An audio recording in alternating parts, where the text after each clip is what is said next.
The fever took her in 3 days. Ethan Mercer had fought blizzards, bandits, and wild animals across the Colorado frontier, but he couldn't fight the sickness that turned his wife's skin to fire.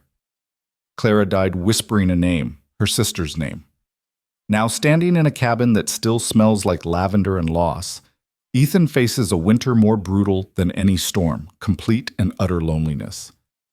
But when a letter arrives from the East months later, everything changes. The woman stepping off that stagecoach looks exactly like the wife he buried, and she's come to stay. Stay with me until the end. Hit that like button and comment your city below so I can see how far this story travels. The last thing Clara said wasn't, "I love you." It wasn't goodbye. It was a name. Lydia. Her voice barely rose above the wind howling through the gaps in the cabin walls. Ethan Mercer knelt beside their bed, the bed he'd built with his own hands from pine he'd cut himself, and held his wife's hand as the fever burned through her like wildfire through summer grass. Her fingers were so hot they nearly scalded his calloused palm, but he didn't let go. He'd never let go. "Don't," he whispered, though he didn't know what he was asking her not to do. "Don't leave. Don't die. Don't make him face this world alone." But Clara's blue eyes, usually bright as morning sky, had already glazed over with something distant. She was looking past him, through him, at something he couldn't see. Her lips moved again, forming shapes he had to lean close to hear. "Write to Lydia. Promise me. Promise." The word broke off into a cough that rattled her entire body. Ethan supported her shoulders as she shook, feeling how light she'd become, how the sickness had hollowed her out from the inside. When the coughing finally stopped, she collapsed back against the pillow, breathing in short, desperate gasps. "I promise," Ethan said, and he meant it, though he had no idea who this Lydia was or why Clara spent her dying breath on that name instead of on him. Clara smiled then, just a small curve of her cracked lips, and closed her eyes. She never opened them again. That was December 14th, 1878, the worst day of Ethan Mercer's 32 years on this earth. The ground was frozen solid when he tried to dig her grave. Ethan stood in the small clearing behind the cabin, pickaxe in hand, staring down at earth hard as iron. The snow had stopped falling an hour ago, leaving everything blanketed in white silence. Even the ravens had gone quiet. The whole mountain seemed to be holding its breath. He swung the pickaxe. The impact jarred his shoulders, traveled up his arms, rattled his teeth. The frozen ground barely chipped. He swung again, and again, and again. His breath came out in white clouds. Sweat froze on his forehead despite the cold. His hands, even through thick gloves, began to blister. But he kept swinging. What else could he do? Leave her in the cabin to freeze? Take her down the mountain to the town cemetery? A 3-day ride in this weather? No. She loved this spot. She'd stood here just last summer, hands on her hips, surveying the valley below with those bright eyes of hers. "This is where I want to rest someday," she'd said, laughing at his expression. "Not for a long, long time, mind you. But when I'm old and gray, and you're old and grayer, this is where I want to be, where I can see the whole valley, where the aspens turn gold in the fall." He hadn't wanted to talk about death then. She was so alive, so full of plans for their future. They'd only been married 2 years. They were supposed to have decades ahead of them. But the fever didn't care about plans. It took Ethan 6 hours to dig a grave deep enough. By the time he finished, his hands were bleeding inside his gloves, and the sun was setting behind the western peaks, painting the snow pink and orange. He climbed back up to the cabin, every muscle screaming, and wrapped Clara in their wedding quilt, the one her mother had made, the one she'd brought all the way from Pennsylvania. He carried her down to the grave as the first stars appeared. There was no preacher, no mourners. Just Ethan and the wind and the woman he loved, wrapped in faded cotton and wildflowers he'd somehow found blooming in a sheltered spot by the creek. He should have said something, should have spoken words over her, but what words could possibly be enough? So he just stood there as the darkness gathered, memorizing the shape of her wrapped in that quilt before he lowered her into the frozen earth. The sound of dirt hitting the quilt was the loneliest sound he'd ever heard. The cabin felt enormous without her. Ethan had never noticed how small it was when Clara was alive. She'd filled every corner with her presence, humming while she cooked, reading aloud by the fire, rearranging the furniture every few months just to keep things fresh. Now the silence pressed down on him like a physical weight. His footsteps echoed. The fire crackled too loud. Even his own breathing seemed intrusive. He found the letter 2 days after the burial. It was in Clara's sewing basket, tucked beneath a half-finished embroidery she'd been working on. The envelope was addressed in her careful handwriting. Miss Lydia Hale, 412 Chestnut Street, Philadelphia, Pennsylvania. Ethan stared at it for a long moment before he remembered. Lydia. The name Clara had whispered as she died. This was the sister she'd mentioned once or twice, the younger sister she'd left behind when she'd married Ethan and moved west. They'd exchanged letters occasionally, though not as often as Clara had wished. The distance was too great, the mail too unreliable. He opened the letter, even though it felt like a violation. My dearest Lydia, I hope this letter finds you well and happy. Life here in Colorado continues to be everything I dreamed and more. Ethan is the finest man I've ever known, strong and gentle in equal measure. He built me a bookshelf last month, entirely unprompted. He knows how much I miss having proper shelves for my books. The mountains are magnificent, especially now as winter approaches. I wish you could see them, Lydia. I wish you could see this life we've built. You would love it here, I'm certain. The air is so clean it almost hurts to breathe, and the stars at night are so bright you could read by them. I know you're happy in Philadelphia, with your teaching position and your literary society. I know you think I'm mad for choosing this rough frontier life. But there's a freedom here, Lydia, a spaciousness, room to breathe and grow and become whoever you want to be. I do miss you, though, more than I can say. Sometimes I imagine what it would be like if you visited. We could walk through the aspen groves together. I could teach you to ride. We could talk the way we used to before I left. Would you ever consider it? A visit? I mean, even just for a summer? Write to me soon. I miss your letters. All my love, Clara. The letter was dated November 20th, less than a month ago, before the fever came. Ethan read it 3 times, hearing Clara's voice in every word. Then he folded it carefully and placed it back in the envelope. He had promised to write to Lydia. He had no idea what to say. Plus, winter deepened its grip on the mountain. Ethan moved through his days like a ghost, doing what needed to be done because the alternative was lying down in the snow and never getting up. The animals still needed feeding. The water still needed hauling from the creek, chopped free from ice every morning. The firewood still needed splitting. He did it all in silence. The neighbors, scattered as they were across these mountains, tried to help at first. Mrs. Henderson rode up from her homestead 5 miles south, bringing a pot of stew and a pitying expression Ethan couldn't stand to look at. Tom Garrett stopped by with an offer to help with the spring planting, his hat in his hands, his eyes darting everywhere except Ethan's face. Anything you need, Tom had said. Anything at all. What Ethan needed was his wife back. Since that wasn't possible, what he wanted was to be left alone. He told them all the same thing. I'm managing, but thank you. Eventually, they stopped coming. The letter to Lydia took him 2 weeks to write. He went through 7 drafts, each one feeling more inadequate than the last. How did you tell a woman her sister was dead? How did you explain to a stranger that you'd failed to save the person you loved most in the world? In the end, he kept it simple. Miss Hale, I regret to inform you that your sister, Clara Mercer, passed away on December 14th from fever. She spoke of you at the end and asked that I write to you.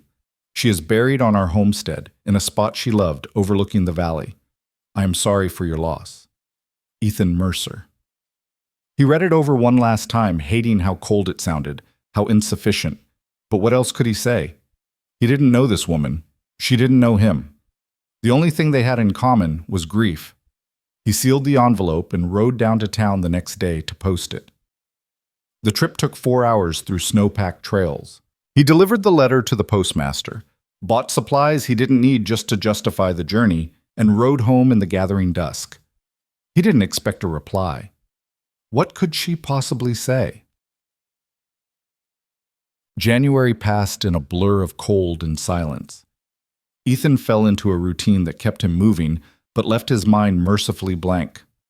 Wake before dawn, feed the horses and the cow, chop wood, haul water, Eat something, usually just beans or salt pork, barely tasting it. Chop more wood. Mend the barn roof where the snow had damaged it. Oil the leather tack. Clean the rifle. Sharpen the saw. Fall into bed when it was too dark to work anymore. Sleep, when it came, brought dreams of Clara. Clara laughing, Clara dancing, Clara lying in that bed, her skin burning with fever while he stood helpless. He woke most mornings with his face wet, not sure if it was from tears or melted snow blown through the gaps in the walls. February brought a brief thaw, then another storm that buried the cabin to the windowsills. Ethan dug himself out and went back to work. There was always work. Work kept the thoughts away. He was chopping wood behind the cabin when he heard the horse. At first he thought he'd imagined it. Who would be traveling in this weather? But there it was again, the definite sound of hoofbeats crunching through snow, coming up the trail from the valley. Ethan set down his axe and walked around to the front of the cabin, squinting against the bright March sunlight reflecting off the snow. A single rider was approaching. Too far away yet to make out details, but something about the posture, straight-backed, careful, suggested this wasn't one of his rough-hewn neighbors. He waited, one hand resting on the pistol at his hip out of habit. You didn't survive on the frontier without caution. As the rider drew closer, Ethan's breath caught in his chest. It was a woman. She rode side saddle on a bay mare, wearing a dark traveling dress and a practical wool coat. Her hair was pinned up beneath a modest hat, and she sat her horse like someone who'd learned to ride properly, in a ring, not out on open range. But it was her face that froze Ethan in place. For one impossible moment, he thought Clara had come back from the dead. The same delicate features, the same straight nose and high cheekbones, the same fair hair, though this woman wore hers darker, more honey than gold. The rider pulled her horse to a stop 20 feet from the cabin and looked at him with eyes that were almost, but not quite, the same shade of blue as Clara's. "Mr. Mercer?" Her voice was clear, educated, with the crisp enunciation of the East Coast. "I'm Lydia Hale, Clara's sister." Of course she was. Ethan found his voice somewhere beneath the shock. "Miss Hale, I didn't expect you. I wrote to inform you of my arrival." She dismounted with practiced grace, though he could see her legs trembling slightly as they took her weight. Long ride. "The letter must not have reached you." "No, ma'am. It didn't." He was staring. He couldn't help it. The resemblance was uncanny and terrible. Same bone structure. Same way of tilting her head slightly when she spoke. But where Clara had been warm and open, this woman held herself with careful reserve. Lydia tied her horse to the porch rail and turned to face him fully. Her eyes swept over the cabin, the barn, the snow-covered clearing before returning to him. He saw her taking his measure, the overgrown beard, the hollow eyes, the clothes he probably should have washed a week ago. "I've come to help," she said simply. "Clara asked you to write to me. I assume she wanted me to know about her death, but also—" She paused, choosing her words carefully. "Also, I think she wanted me to come, to make sure you were managing." "I'm managing." The words came out harsher than he'd intended. Lydia's expression didn't change. "I can see that." Her tone suggested she could see exactly how poorly he was managing. "Nevertheless, I'm here now. I've brought supplies from town. The postmaster was kind enough to direct me. I have my own bedding. I don't intend to be a burden." "How long are you planning to stay?" "As long as necessary." They stood there in the snow, two strangers connected only by the woman they'd both loved and lost, neither quite sure what to say next. Finally, Lydia straightened her shoulders. "It's freezing out here, Mr. Mercer. Might we continue this conversation inside? And perhaps you could help me with my bags. I'm afraid I'm not accustomed to managing them myself." It was a command disguised as a request, delivered with the kind of quiet authority that suggested she was used to being obeyed. Ethan found himself moving to help before he'd consciously decided to. She had 2 large bags in a trunk. As he carried them toward the cabin, he wondered what the hell he'd gotten himself into. This woman had just ridden across half a continent to help a man she'd never met. She'd left whatever life she had in Philadelphia, the teaching position Clara had mentioned, the literary society, the civilized comforts of the East. Why? He pushed open the cabin door and immediately saw the space through her eyes, the unmade bed, the dishes piled in the wash basin, the layer of dust on every surface, the general air of neglect and despair. Lydia stepped inside behind him and was silent for a long moment. "Yes," she said finally, setting down her traveling bag. "I can see you're managing perfectly well on your own." The sarcasm was gentle, almost kind, but it stung nonetheless. "I'll clean up," Ethan said stiffly. "We'll clean up," Lydia corrected. She was already removing her coat, folding it precisely over the back of a chair. "But first, I'd like to see Clara's grave, if you don't mind." Of course she wanted to see the grave. Ethan nodded and led her back outside, around to the small clearing he'd been avoiding for months. The grave was marked with a simple wooden cross he'd carved himself. No fancy words, just her name and the dates. Clara Mercer, 1854 to 1878. Beloved. Lydia stood at the foot of the grave for a long time, so still she might have been carved from ice herself. Ethan hung back, giving her privacy, watching the way the wind caught loose strands of her hair. When she finally spoke, her voice was steady. "She loved you very much. Her letters were full of you, Ethan this, Ethan that. She said you were the finest man she'd ever known." The words hit him like a physical blow. "I couldn't save her." No one could have saved her. Fever takes who it wants. Lydia turned to look at him then, and her eyes were dry but infinitely sad. "But you gave her 2 happy years. That's more than many people get in a lifetime." Ethan had no response to that. He'd spent 3 months drowning in guilt, convinced he'd failed Clara somehow. The idea that he'd given her anything good seemed impossible. Lydia knelt in the snow and placed one gloved hand on the frozen earth. "I'm here now, Clara," she whispered. "I'm sorry it took so long. I'm sorry I didn't come when you invited me. But I'm here now." She stayed there for another minute, her lips moving in silent words Ethan couldn't hear. Then she stood, brushed the snow from her skirt with brisk efficiency, and turned back toward the cabin. "All right," she said. "Let's get to work." Lydia Hale attacked the cabin like a general planning a campaign. Within an hour of arriving, she'd assessed the situation, prioritized the problems, and begun implementing solutions with a ruthless efficiency that left Ethan simultaneously impressed and slightly terrified. She started with the dishes. While Ethan brought in her trunk, she heated water on the stove, located the lye soap, and began scrubbing 3 months' worth of accumulated grime from the plates and pots. She worked in focused silence, her movements precise and economical. "Where does Clara keep—" She stopped herself, closed her eyes briefly. "Where did Clara keep the linens?" "Trunk by the bed." Lydia opened the trunk and pulled out fresh sheets, shaking them out with sharp snaps of fabric. "These will need washing, but they'll do for now. When was the last time the bedding was changed?" Ethan had to think about it. "December, maybe?" "December." Her tone was flat. "It's March, Mr. Mercer." "I know what month it is." "Do you?" She was making up the bed now, tucking the corners with hospital precision. "Because from where I'm standing, it appears you've been living in December for quite some time." The observation was too accurate to argue with.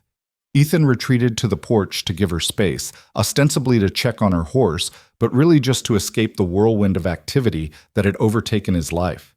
He unsaddled the bay mare and rubbed her down, finding a strange comfort in the familiar task. The horse was well cared for, her hooves recently trimmed, her coat glossy despite the long journey. Lydia might be an Easterner, but she knew how to treat a horse right. When he came back inside, the cabin had been transformed. The dishes were clean and stacked, the floor had been swept. The windows, grimy enough that he'd barely been able to see through them, were now sparkling clean. Lydia had even rearranged the furniture, pushing the table closer to the stove and angling the chair toward the light. She was currently standing on a stool, pinning up curtains Clara had made their first year here. "You don't have to do all this," Ethan said. "Yes, I do." She didn't look down, focused on getting the curtain rod level. "If I don't, I'll think too much, and thinking too much is dangerous right now." He understood that, understood it better than she probably realized.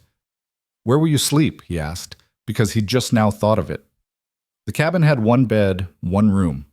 He'd been so shocked by her arrival that the practicality of the situation hadn't occurred to him. "I noticed a loft." Lydia gestured to the ladder in the corner that led to the small sleeping area under the eaves. Claire had used it for storage mostly, but it had a narrow mattress up there. That will be fine for me. It's cold up there, and cramped. I've slept in worse conditions.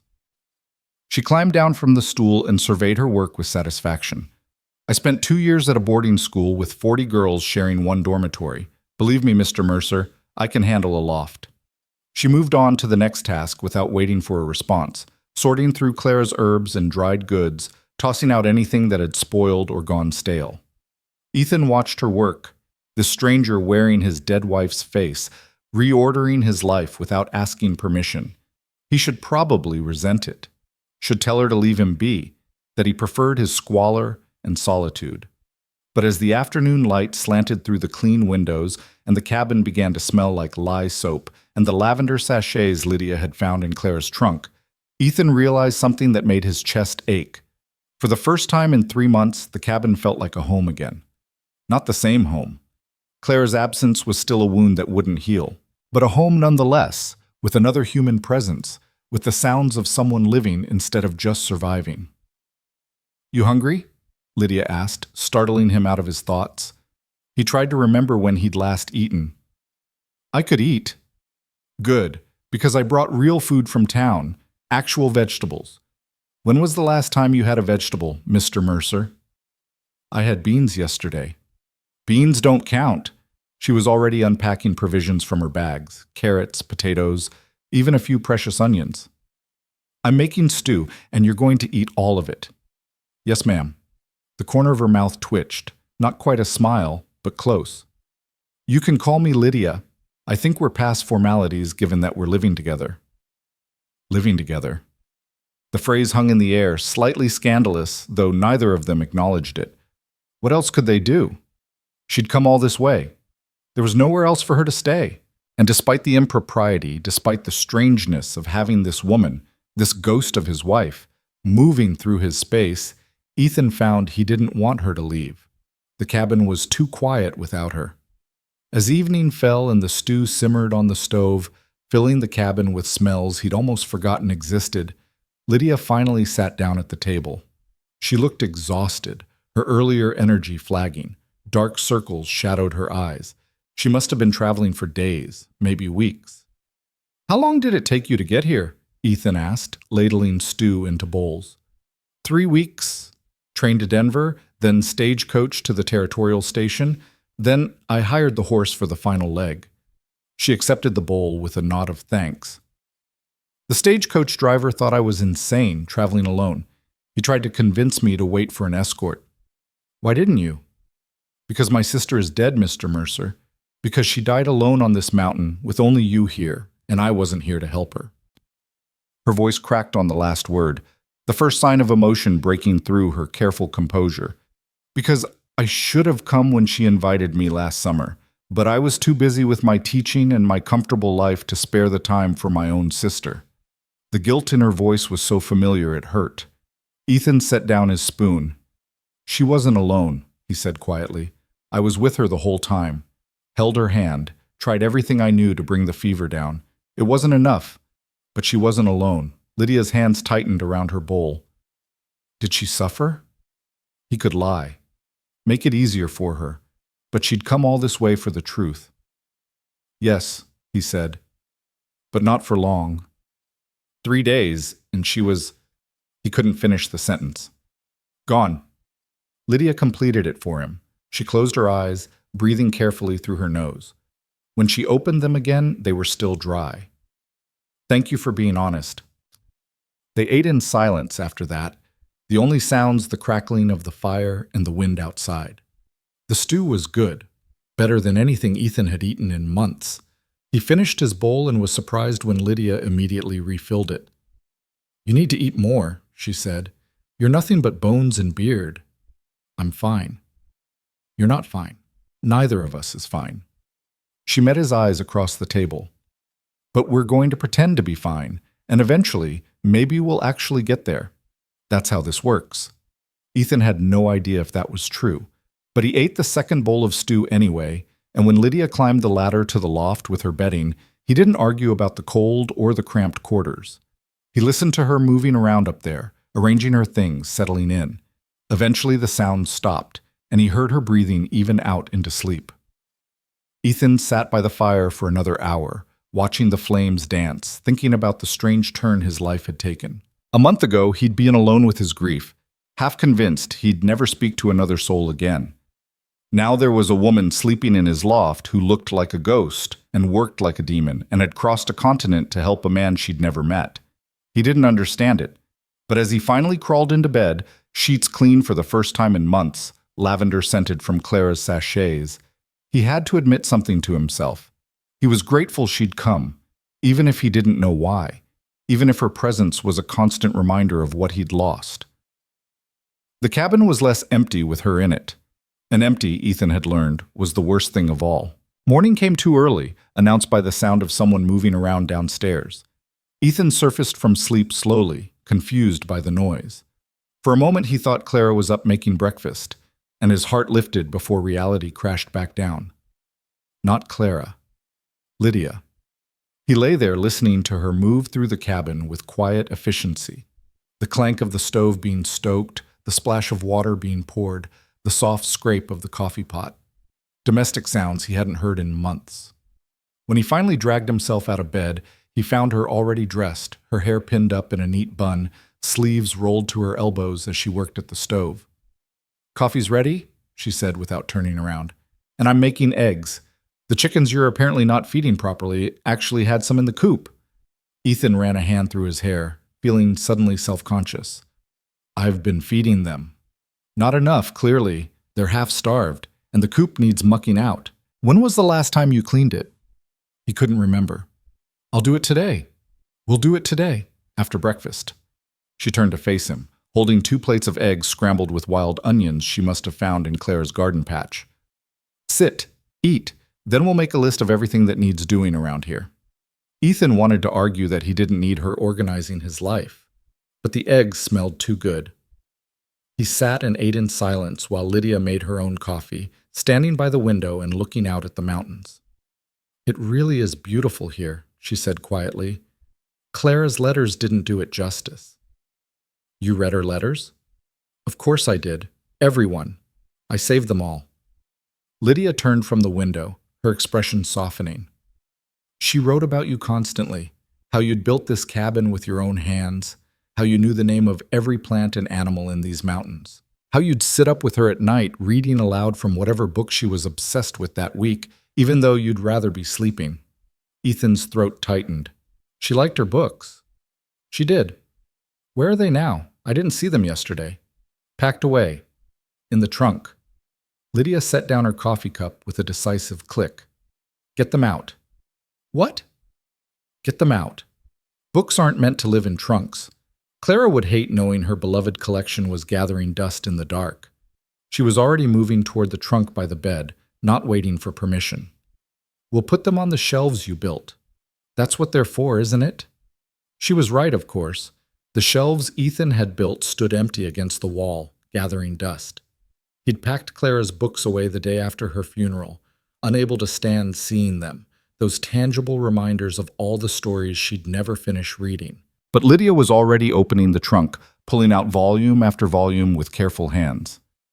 Poetry by Whitman and Dickinson. Novels by the Bronte sisters. A worn copy of Shakespeare's sonnets, natural histories and philosophy, and even a few dime novels Clara had been slightly embarrassed to love. "Help me," Lydia said, and it wasn't really a request. Together, they filled the shelves. Lydia arranged them by author, then stepped back to survey her work with satisfaction. "There. Now it looks like people actually live here, not just exist." The distinction stung because it was accurate. Ethan had been existing for 3 months, nothing more. "All right," Lydia said briskly, pulling a piece of paper from her bag. "Now for that list. The coop needs cleaning. The barn roof looks like it's sagging on the north side. That fence by the creek is falling down. The garden needs to be turned over and prepared for spring planting. "I know what needs doing," Ethan interrupted. "Then why isn't it done?" The question hung in the air between them. Ethan had no good answer, or rather, he had an answer he didn't want to say out loud. Because none of it had mattered when Clara died. Because tending a garden seemed pointless when the person he'd been growing vegetables for was gone. Because fixing fences and repairing roofs felt like admitting he was going to keep living, keep going on, when part of him wanted to lie down in the snow and let the winter take him too. Lydia's expression softened as if she could read his thoughts. "We do it because it needs doing," she said quietly. "We do it because the alternative is giving up. And Clara wouldn't want either of us to give up." She was right, again. Ethan was starting to realize that Lydia being right was going to be a recurring theme. They spent the rest of the morning mucking out the chicken coop. It was disgusting work, the kind that made conversation impossible and thinking difficult, which was probably why Lydia had suggested they start with it. Hard to wallow in grief when you're up to your ankles in chicken shit. Lydia worked without complaint, shoveling manure with the same methodical efficiency she applied to everything else. She'd changed into an older dress and tied a kerchief over her hair, looking more like a farm woman than the refined Eastern lady who'd arrived yesterday. "You've done this before," Ethan observed, watching her work. "I grew up on a small farm outside Philadelphia, before Father made his money and we moved to the city." She dumped another shovelful into the wheelbarrow. "I know my way around a chicken coop, Mr. Mercer." "Ethan," he said. "If we're shoveling shit together, you might as well call me Ethan." That almost smile flickered across her face again. "All right, Ethan." By midday, the coop was clean, fresh straw laid down, and the chickens clucking contentedly as they pecked at the feed Lydia scattered. They moved on to the barn where Ethan showed her the sagging roof. "That's going to need new support beams," Lydia said, tilting her head back to study the damage. "Have you got lumber?" "Some. Might need to cut more." "Then we'll cut more, but not today. Today we patch what we can and move on." She was already climbing the ladder to get a closer look, her skirts bunched up practically around her knees. Ethan looked away, feeling oddly uncomfortable. "You don't have to do all this. You're a guest." "I'm not a guest. Guests leave." Lydia descended the ladder with a piece of rotted beam in her hand. "I'm here for the foreseeable future, which makes me something else entirely. Partner, maybe, or just another set of hands. Either way, I'm working." They worked through the afternoon, patching the worst of the barn roof, feeding the animals, checking the fences. Lydia proved stronger than she looked, capable of hauling water and lifting boards without complaint. But Ethan noticed her hands by evening, blistered and red despite the gloves she wore. "You should stop," he said. "Rest." "I'll rest when we're done." "We're done for today." Lydia looked like she wanted to argue, but her exhaustion won out. She nodded and followed him back to the cabin, where she immediately began preparing dinner. Ethan tried to help, but she shooed him away. "Go wash up. You smell like barn." He did as he was told, scrubbing his face and hands at the basin while Lydia worked at the stove. When he turned back, she was standing very still, staring at something in her hands. Clara's apron, the one she'd worn every day, the one with the embroidered flowers along the hem that she'd stitched herself. "I'm sorry," Lydia said, her voice barely above a whisper. "I didn't think. I just grabbed it from the hook."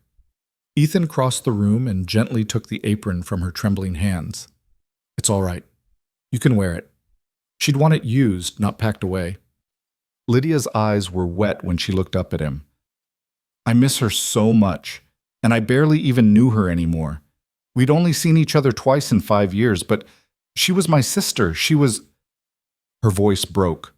Without thinking, Ethan pulled her into an awkward embrace. She went stiff for a moment, then collapsed against his chest, her shoulders shaking with silent sobs.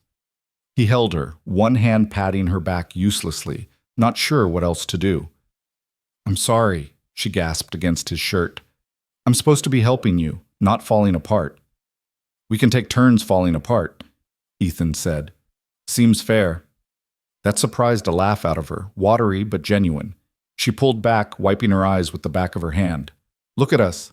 What a pair we make." Two people who loved Clara. That's what we are.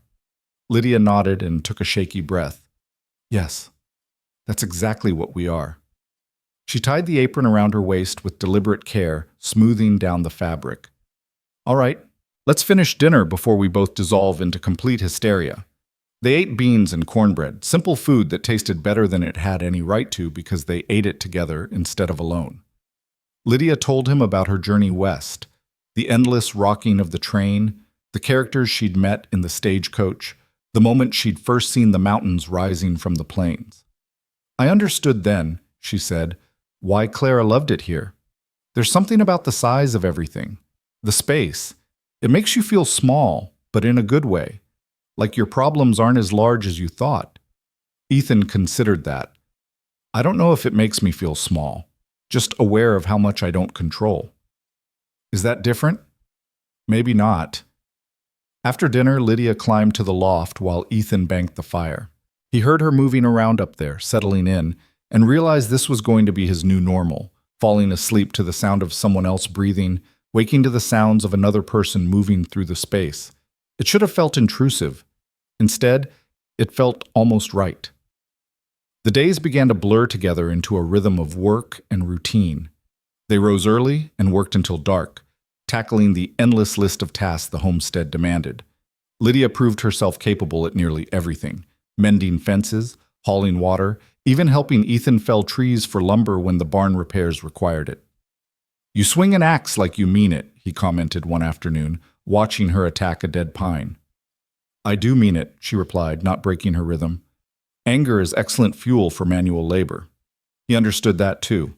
Some days the work was the only thing keeping him from screaming at the mountains. But it wasn't all grim necessity. Slowly as the days passed and they worked side by side, something else began to emerge. Conversation. Not the careful, grief-laden exchanges of those first days, but actual talk. Lydia told him about her teaching position at a girls' school in Philadelphia, about her students who ranged from eager to impossible. She talked about her literary society, a group of women who met monthly to discuss books, and she admitted with a wry smile to drink wine and complain about men. "What did you complain about?" Ethan asked. "Oh, the usual. Their assumption that we needed their guidance, their shock when we had opinions. One banker spent an entire dinner party explaining economics to me, a subject I'd studied at seminary, as if I were a particularly dim child." Ethan found himself grinning. "What did you do?" Let him finish, then asked him 3 questions he couldn't answer. He avoided me for the rest of the evening. She paused in her fence mending. "Claire used to say I was too sharp for my own good, that I scared men off." "Were you trying to scare them off?" "Usually, yes. Most of them were insufferably boring." She hammered in a nail with more force than strictly necessary. "What about you? How did you end up here?" Ethan leaned against the fence post, watching the clouds drift over the peaks. "Came west after the war. Tried mining for a while, didn't take to it. Worked cattle, worked lumber, finally saved enough to file a homestead claim. This valley seemed right, quiet, room to breathe." "And Clara? How did you meet?" "Town social. She'd come west with a family friend looking for teaching work. Saw her across the room and just..." He trailed off, not sure how to explain it. "Just knew." Lydia nodded slowly. "She wrote about that night. Said you were the shyest man she'd ever met. Barely said 2 words to her. But you asked her to dance." "Only dance I knew was the waltz, and I was terrible at it. She didn't care. She said you looked at her like she was the only person in the room." Lydia's voice had gone soft. "She said it was the most wonderful feeling in the world." They worked in silence after that, both lost in memories of the woman who'd brought them together. As March gave way to April, the snow began its slow retreat, revealing the brown grass and bare earth beneath. The creek swelled with snowmelt, running fast and cold. Lydia declared it was time to start the garden. "It's too early," Ethan argued. "We could still get frost." "Then we plant the hardy things now and the tender things later. But we need to turn the soil, add compost, prepare the beds." She was already surveying the garden plot Clara had established, now overrun with dead weeds from last year. Clara would have had this done weeks ago. That was true. Clara had loved the garden, spent hours planning what to plant where, consulting her seed catalogs like they were sacred texts. They worked the soil together, Ethan turning it with the spade while Lydia broke up clods and pulled weeds. The earth was cold and heavy, reluctant to yield, but gradually they brought it back to life. "What did Clara usually plant?" Lydia asked, brushing dirt from her hands. "Everything. Beans, squash, peas, carrots, potatoes, tomatoes. Though they didn't always ripen at this elevation, herbs for cooking and medicine. He pointed to different sections of the plot. She had it all mapped out, even made a chart. Do you still have the chart? Ethan thought about it. Maybe. In her trunk, probably. They found it that evening, a carefully drawn diagram showing what to plant where, with notes about crop rotation and companion planting. Clara's handwriting covered the margins. Plant marigolds to deter rabbits. Basil near tomatoes. More dill for pickles. Lydia studied it by lamplight, tracing her finger over her sister's words. We'll follow this exactly. We'll grow everything she planned. It felt like a promise, a way of keeping Clara alive through the things she'd cared about. They ordered seeds from the general store in town, a trip that took Ethan most of a day. When he returned, Lydia had cleaned the entire cabin again, rearranged the furniture again, and started a batch of bread that made the whole place smell like civilization. You don't have to clean every time I leave, he said, setting down the seed packets. I do, actually. If I stop moving, I start thinking, and thinking leads to crying, and I'm tired of crying. She punched down the bread dough with unnecessary force. Work is better. Ethan understood that completely. The seeds arrived, and they spent a rainy afternoon sorting them, planning the garden according to Clara's chart. Lydia proved to know more about gardening than he'd expected, explaining about succession planting and soil amendments with the same confidence she applied to everything else. You really did grow up on a farm, Ethan said. Until I was 12, yes. Then Father's shipping business took off, and we moved to the city. Mother wanted us to be ladies. She said the word with gentle mockery. Clara took to it better than I did. She actually enjoyed tea parties and calling cards and all that nonsense. But you didn't. I enjoyed books, ideas, conversation that went deeper than gossip and fashion. Lydia looked up from the seed packets. Clara used to mediate between Mother and me. She understood both of us, could translate between my bluntness and Mother's delicate sensibilities. When she left for Colorado, I lost my interpreter. How did your mother take it? Clara leaving? Lydia's expression darkened. Badly. They had a terrible fight. Mother said Clara was throwing her life away, marrying a man she barely knew and moving to the middle of nowhere. Clara said she'd rather have one real year of life than 50 safe, boring ones. And your father? Died 2 years ago. Heart failure. Lydia's voice was matter-of-fact, but Ethan heard the grief underneath. Mother's living with my aunt in Boston now. I wrote to tell her about Clara, but I haven't heard back. We're not close. The way she said it suggested a story there, but Ethan didn't push. Everyone had complicated family histories. His own parents were long dead, his brother killed in the war. Some losses you learn to carry in silence. They planted the garden over the course of a week, working in the cool spring mornings when the earth was most forgiving.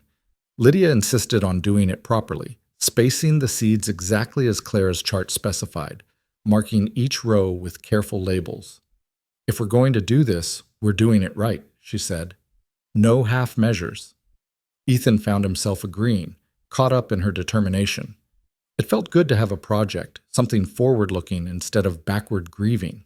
The garden was a promise that summer would come, that life would continue, that there was a future worth planning for. One evening, as they sat on the porch, watching the sunset paint the mountains gold and purple, Lydia asked the question he'd been waiting for. How long were you two married? 2 years and 3 months. Were they happy years? Ethan thought about how to answer that. Yeah, not easy, always. Building a homestead is hard work, and we didn't have much money. But happy. Clara made everything feel like an adventure, even the hard parts. She was good at that, finding joy in things. Lydia's voice carried a note of envy. I always envied her that. Her lightness. I'm too serious, too practical. She used to tease me about it. Nothing wrong with practical. Maybe not, but it makes for a lonely life. The admission hung in the air between them. Ethan glanced at her profile, illuminated by the dying light. She looked tired, bone-tired, in a way that had nothing to do with physical labor. Why did you really come here? He asked. You could have just written a letter, sent your condolences, but you packed up your whole life and rode halfway across the country. Lydia was quiet for a long moment. When she finally spoke, her voice was barely above a whisper. Because I failed her. When she wrote last summer asking me to visit, I said I was too busy, as if teaching ungrateful girls their grammar was more important than seeing my own sister. She pressed her hands together, hard. I told myself I'd come next year, or the year after. There was always time, I thought, and then there wasn't. So you came now to make up for not coming then? I came now because I had to. Because the thought of you up here alone, grieving in this cabin she loved so much. Lydia turned to look at him directly. Someone needed to make sure you survived. Clara would have wanted that. She would have wanted someone to care whether you ate, whether you washed your clothes, whether you gave up entirely. So here I am. The raw honesty of it left Ethan without words. This woman barely knew him, yet she'd crossed a continent on the strength of her sister's love for him. Thank you, he said finally, for coming, for staying, for... He gestured vaguely at the cabin, the garden, everything. All of it. Lydia nodded. You're welcome. Though I think I'm doing this as much for myself as for you, I needed to be here, to feel close to her somehow. Does that make sense? It did. Perfect sense. They were both here because of Clara, because of the hole she'd left in the world, and somehow her absence had bound them together in ways neither had expected. As the stars began to emerge in the darkening sky, Ethan found himself thinking about the future for the first time in months. Not the distant future. He couldn't imagine that far yet. But the immediate future. Summer coming. The garden growing. Lydia staying, at least for a while. It wasn't happiness exactly, but it wasn't the crushing despair he'd lived with all winter either. It was something else. Something newer. A small, tentative sense that maybe life had more chapters left to write. The next morning brought the first real test of their partnership. Ethan woke to find one of the horses foundering, clearly in distress. He rushed to the barn, Lydia right behind him in her nightgown and bare feet. Colic, he said, examining the horse. She needs to walk. For the next 6 hours, they took turns walking the suffering mare in circles around the yard, keeping her moving, stopping her from lying down and potentially twisting her gut. It was exhausting, tense work. The horse fought them, wanted to drop and roll. They fought back, pulling her forward step by painful step. Lydia never complained, never suggested they give up. When Ethan's arms gave out from holding the lead rope, she took over without a word. When she started to stumble from exhaustion, he relieved her. They traded off like that until finally, blessedly, the horse began to improve. By evening, she was eating again. The crisis passed. Ethan and Lydia collapsed on the porch steps, too tired to make it back to the cabin. I thought we were going to lose her, Lydia said, her head tipped back against the railing. Me too. But you did good. Real good. She turned to look at him, and in the fading light, he saw something shift in her expression. We make a decent team, don't we? Yeah, Ethan agreed. We do. It was the truth. They'd settled into a rhythm over the past weeks, learning each other's strengths and weaknesses, figuring out how to work together without getting in each other's way. Lydia was organized where he was haphazard, thorough where he was inclined to cut corners. But he knew the land, knew the animals, knew how to read weather and track game, and all the 100 small skills frontier life demanded. Together, they were stronger than either was alone. As April softened into May, the valley transformed. Wildflowers appeared seemingly overnight, lupine and Indian paintbrush and delicate purple asters. The aspen groves leafed out in that startling spring green that lasted only a few brief weeks. Birds returned, filling the mornings with song. Lydia greeted each change with visible delight. She'd walk through the meadows collecting flowers, pressing them in Clara's books.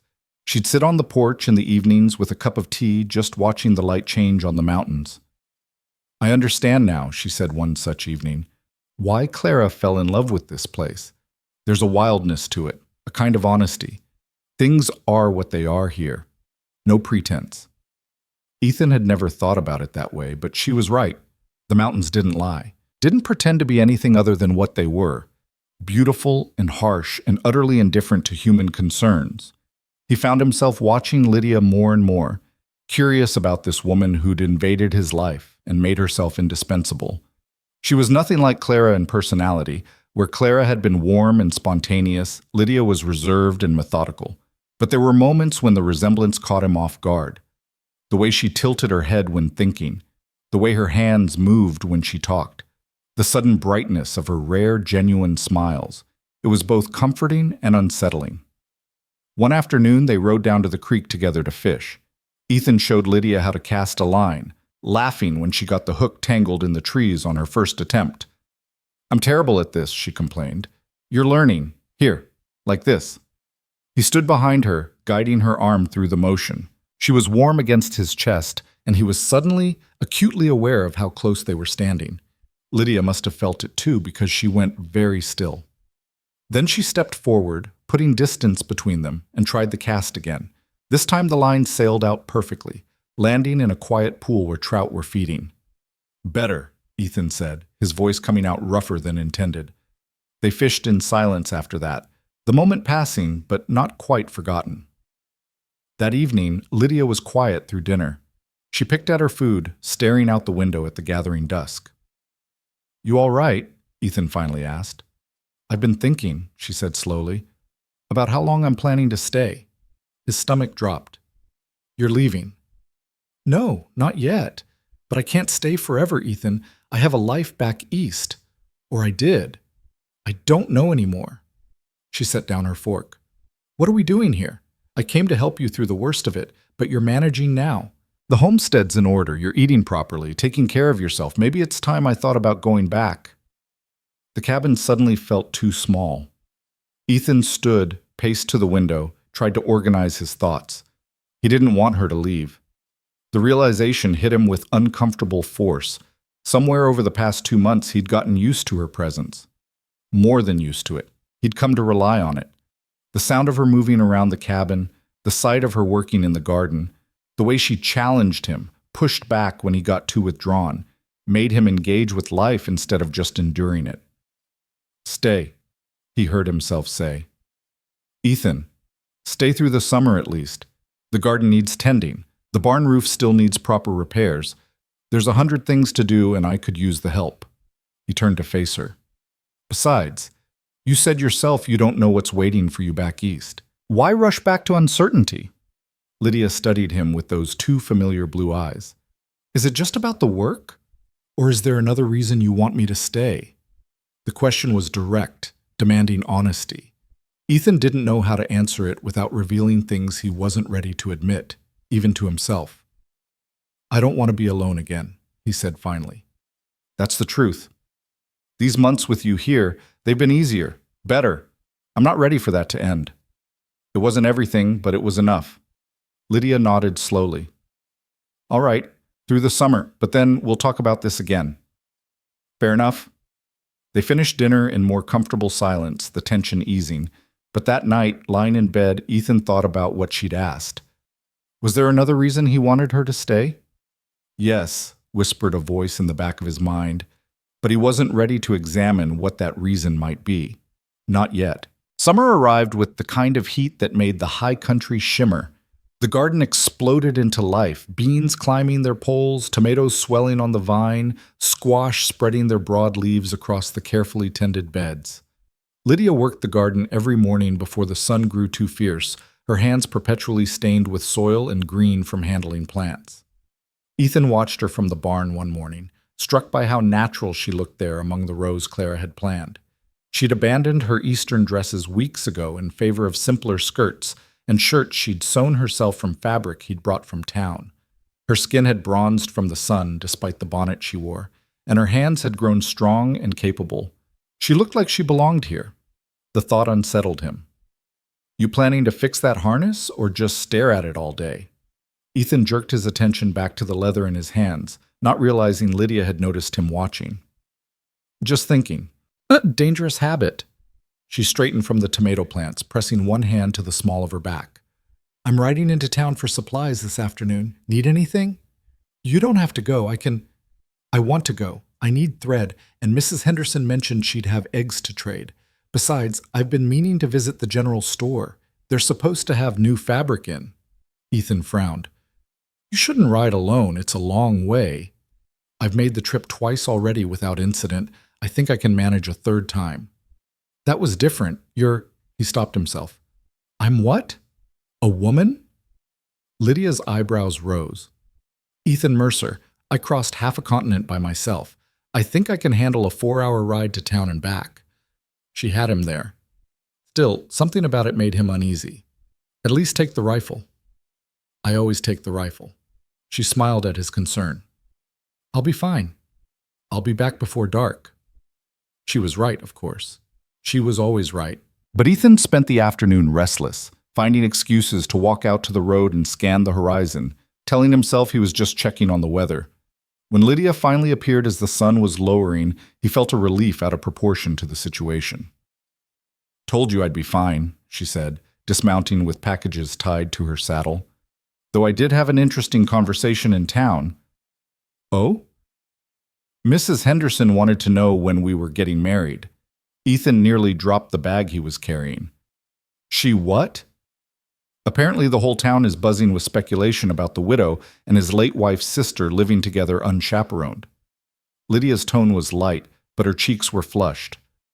Mrs. Henderson was very delicate about it, of course, said she understood we were both grieving, but that people were starting to talk. Let them talk. Easy for you to say. You're a man. Your reputation isn't at stake. She busied herself untying the packages. Though she did make one fair point. If I'm staying through the summer, we should probably think about appearances. What are you suggesting? I don't know, but we can't just ignore it. This is a small community. We have to live with these people. Lydia carried her packages toward the cabin, not looking at him. Maybe I should think about finding somewhere else to stay. There's that boarding house in town. No. The word came out harder than he'd intended. You're not leaving because of gossip. Then what do you suggest? Ethan had no answer. The problem felt impossible. She couldn't stay without damaging her reputation, but he couldn't imagine her leaving. They'd built something here together over these months, a partnership that went beyond mere necessity. The cabin felt right with her in it. His life felt right with her in it. But what did that mean? They avoided the topic for the next few days, both of them stepping carefully around the question Mrs. Henderson had raised. But the awareness was there now, impossible to ignore. Every shared meal felt weighted. Every evening on the porch took on new significance. The easy rhythm they'd found was disrupted by the sudden consciousness of what they were. A man and a woman, unrelated, unmarried, living together in a way that would have been scandalous anywhere but on the frontier, where necessity often trumped propriety. The tension finally broke at the town social. It was the first Saturday in June, and half the valley turned out for the monthly gathering at the community hall. Lydia had been excited about it all week, eager to meet more of the neighbors and see what passed for society out here. She'd made a new dress for the occasion, pale blue cotton with white trim, and she looked beautiful in a way that made Ethan's chest tight. They rode in together, arriving as the sun was setting and lanterns were being lit inside the hall. Music drifted out, a fiddle and banjo playing something lively. People milled around outside, talking and laughing, children running between the adults' legs. Ethan helped Lydia down from her horse and immediately felt the eyes on them. Conversations paused. Women's heads drew together in whispered consultation. He saw Mrs. Henderson nudge her husband and nod in their direction. Ignore them, he muttered to Lydia. Hard to ignore that. She kept her chin up, but he could see the tension in her shoulders as they walked toward the hall. Inside was better. The music was loud enough to discourage gossip, and people were focused on dancing and eating from the long tables laden with food. Tom Garrett caught sight of them and waved them over. Mercer and Miss Hale, good to see you. Tom's smile was genuine, without any of the speculation Ethan had seen on other faces. You folks eating yet? My wife made her famous berry pie. They filled plates and found seats at one of the long tables. Other neighbors drifted over, some genuinely friendly, others clearly fishing for information about their living arrangements. Lydia handled it all with polite deflection, neither confirming nor denying the implications in their questions. When the dancing started, several men approached Lydia asking for a dance. She accepted graciously, and Ethan watched her whirl around the floor with a succession of partners. She was a good dancer, light on her feet, laughing at something one of the younger cowboys said. Something dark and ugly twisted in Ethan's gut. He recognized it finally. Jealousy. He was jealous of these men dancing with Lydia, holding her waist, making her smile. The realization should have horrified him. This was Clara's sister. He had no right to feel possessive of her. But there it was anyway, burning in his chest like hot coal.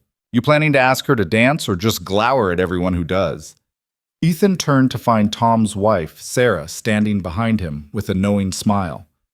I don't dance much anymore. You danced with Clara at every social. Sarah's expression softened. I know you're grieving, Ethan. We all know that.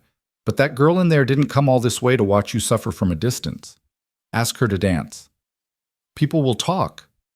People are already talking. Give them something worth talking about. Sarah moved away before he could respond, leaving Ethan alone with his thoughts and the jealousy still burning in his chest. He watched Lydia finish a reel with one of the Harrison boys, watched her politely decline the next dance and move toward the refreshment table instead. Before he could talk himself out of it, Ethan crossed the room. Dance with me. Lydia turned, surprise clear on her flushed face. You don't have to. I want to. He held out his hand. If you're not too tired. She studied his face for a long moment, and he wondered what she saw there. Then she placed her hand in his. All right. The music had shifted to something slower, a waltz. Ethan led her onto the floor and pulled her into the proper position, one hand at her waist, the other holding hers. They began to move, and suddenly he was back at that first social where he'd met Clara, terrified and exhilarated in equal measure. But this wasn't Clara in his arms. This was Lydia, and she moved differently, held herself differently. Where Clara had been soft and yielding, Lydia was firm and sure. She met his eyes instead of looking away shyly. She didn't need him to lead. They moved together as equals. You're better at this than you claimed, Lydia said. You told Clara you could barely dance. I learned. She made me practice. The memory should have hurt, but somehow it didn't. Not right now. With Lydia warm in his arms and the music swelling around them. She said if I was going to be her husband, I had to be able to dance with her properly. Sounds like her. Always improving people whether they wanted it or not. Lydia's smile was fond. She tried to improve me for years, never quite succeeded. Maybe you didn't need improving. The words came out more intense than he'd intended. Lydia's eyes widened slightly, and for a moment they just stared at each other while their feet kept moving. Then someone jostled them from behind, breaking the spell. They finished the dance in silence, both suddenly aware of how close they were standing, how many eyes were watching them. When the music ended, Lydia stepped back quickly. Thank you for the dance. Lydia, I need some air. Excuse me. She fled toward the door before he could stop her. Ethan stood there feeling foolish and confused, not sure what had just happened, but knowing something had shifted between them. He found her outside a few minutes later, standing in the shadows beyond the lantern light, her arms wrapped around herself despite the warm night. I'm sorry, he said. I didn't mean to make you uncomfortable. You didn't. That's the problem. Lydia turned to face him, and in the dim light her eyes were huge and dark. We need to talk about this, Ethan, about what's happening here.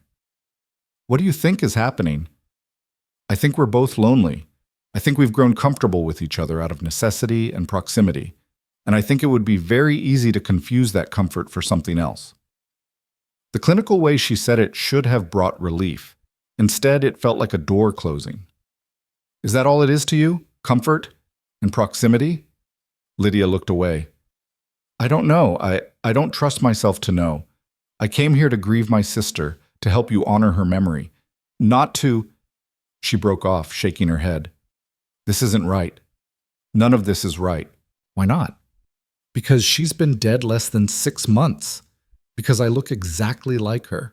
And I don't know if you see me or just a replacement for what you lost. Her voice rose, cracking with emotion. Because I'm terrified that I'm going to fall in love with you for all the wrong reasons, and it will ruin everything. The confession hung in the air between them. Ethan's heart was pounding so hard he could hear it in his ears. You think I see you as a replacement? He asked quietly. Don't you? How could you not? We have the same face, the same... You're nothing like Clara. The words came out harsh, and Lydia flinched. Ethan forced himself to continue more gently. You look like her, yes, but you're not her. Clara was spontaneous and warm and saw the best in everyone. You're careful and practical and see the world exactly as it is. She loved without thinking. You think before you love. You're two completely different people, Lydia. I know that. I've always known that. Then why? Her voice was barely a whisper. Why do you look at me the way you do? Because you're you. Because you crossed a continent to help a stranger. Because you work harder than anyone I've ever met. Because you make me want to fix the barn roof properly instead of just patching it. Because when you laugh, which isn't often enough, it sounds like music.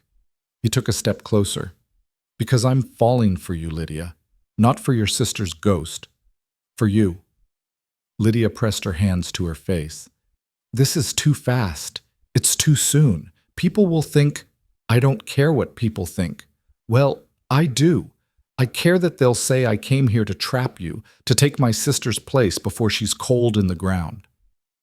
I care that they'll never see me as anything but Clara's replacement. She dropped her hands, and her eyes were wet with unshed tears. I care that I don't know if any of this is real or just two grieving people clinging to each other because we're both drowning. The anguish in her voice cut him. Ethan wanted to pull her into his arms, to promise her everything would be all right, but he could see that wasn't what she needed right now. What do you want to do? He asked instead. I think I should leave. Go back east like I planned. Give us both space to figure out what we're actually feeling. Every instinct in him screamed against it, but Ethan forced himself to nod. If that's what you need. It's not what I need, it's what's right. Lydia wiped her eyes roughly. I'll leave after the harvest. That gives us the summer to think about this properly, to be sure. And if we're still sure after the summer, then we'll talk about it, really talk about it. She took a shaky breath. But Ethan, you need to promise me something. Promise me you'll think about whether you're ready for this, whether you're truly over Clara or whether I'm just a convenient way to avoid dealing with her loss. The request stung, but it was fair. I promise. They stood there in the darkness, neither quite willing to move first, both knowing the conversation was over but not wanting to let go of the moment. Finally, Lydia straightened her shoulders. We should go back inside. People will talk if we're out here too long together. Let them talk. No. She managed a small smile. Let's not give them more ammunition than they already have. They walked back to the hall together, maintaining a careful distance. For the rest of the evening, they stayed on opposite sides of the room, speaking to other people, avoiding each other's eyes. But Ethan felt Lydia's presence like a magnetic pull, always aware of where she was, who she was talking to, whether she was smiling or looked uncomfortable. The ride home was silent. They sat side by side on the wagon bench, both lost in their own thoughts, the horse plodding along the familiar trail in the moonlight. When they reached the cabin, Lydia climbed down without waiting for help and disappeared inside without a word. Ethan saw to the horse, taking longer than necessary, giving her time to retreat to the loft. But when he finally entered the cabin, she was still downstairs, standing by the window with her arms wrapped around herself. I'm sorry, she said without turning around. I shouldn't have said those things. It wasn't fair to you. You said what needed saying. Ethan hung his hat on the peg by the door. And you're right. We need to be sure about this, both of us. Are you angry? No. Confused, maybe. But not angry. Lydia finally turned to face him. In the lamplight, her face looked younger, more vulnerable. I don't want to hurt you, Ethan, or dishonor Clara's memory, or make a terrible mistake because I'm lonely and scared and so far from everything I've ever known. Then we'll take it slow. We'll think about it like you said. And if you decide you need to leave, I'll understand. Will you? Ethan considered lying, but she deserved honesty. No, but I'll accept it. There's a difference. That surprised a sad laugh out of her. You're a good man, Ethan Mercer. Claire was right about that. She climbed to the loft then, leaving Ethan alone with his thoughts and the lingering scent of her lavender soap. The next few weeks were strange. They continued their routine, working the garden, tending the animals, managing the homestead. But there was a new awareness between them. Every casual touch felt loaded. Every shared glance carried weight. They were careful with each other, polite to the point of awkwardness. Ethan thought constantly about what Lydia had asked. Was he really over Clara? Or was he using Lydia to avoid his grief? He visited Clara's grave more often, standing there trying to sort through his tangled feelings. He still missed his wife. The missing wasn't as sharp as it had been, But it was there, a permanent ache in his chest. He missed her laugh, her optimism, the way she'd made even hard days feel manageable. But when he thought about the future, when he imagined the homestead a year from now or 5 years from now, it was Lydia he saw there. Lydia working in the garden, Lydia sitting by the fire with a book, Lydia arguing with him about the proper way to stack firewood or organize the pantry. Was that wrong? Was he betraying Clara's memory by falling for her sister? "What do I do?" he asked the silent grave. "Tell me what to do." But Clara, of course, didn't answer. The dead never did.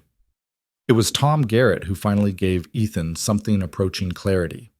Tom stopped by one afternoon with fresh game, a brace of rabbits he'd caught, and found Ethan repairing the corral fence with more violence than the task required. "Easy there. You're trying to fix the fence, not murder it." Tom handed over the rabbits and leaned against the post. "Want to tell me what's eating you?" "Nothing, just working." "Right, and I'm the Queen of England." Tom pulled out his tobacco pouch and started rolling a cigarette. "This about Miss Hale?" Ethan's silence was answer enough. "Thought so. Whole town's been watching you two dance around each other." Tom lit the cigarette and took a long drag. "You know what your problem is, Mercer? You're thinking too much."